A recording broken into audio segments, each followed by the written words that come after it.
Ya, pemirsa, terima kasih Anda masih bersama kami. Kita berada di segmen akhir seputar Aceh. Saudara, konflik gajah dan manusia masih terus berlanjut di kawasan Pintu Rime Gayo, Kabupaten Bener Meriah. Setelah sempat merusak tanaman dan perumahan warga, kawanan gajah mulai memasuki kawasan sekolah dasar dan membuat anak-anak ketakutan.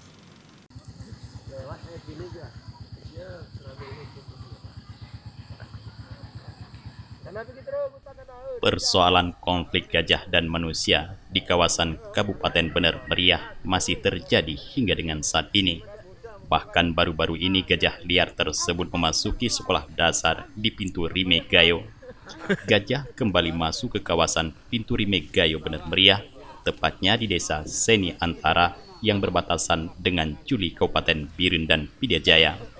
Sebelumnya gajah hanya bermain di perkebunan dan merusak sejumlah tanaman produktif milik warga serta sejumlah warga ikut korban.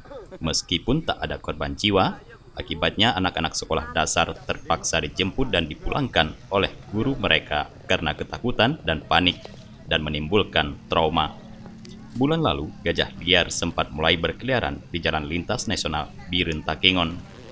Persoalan gajah liar di Pintu Rime Gayo sudah terjadi selama 3 tahun lebih dan hanya dilakukan penggiringan dari Bener Meriah ke daerah lain. Sementara daerah lain juga melakukan penggiringan serupa sehingga belum ada penyelesaian konkret hingga dengan saat ini.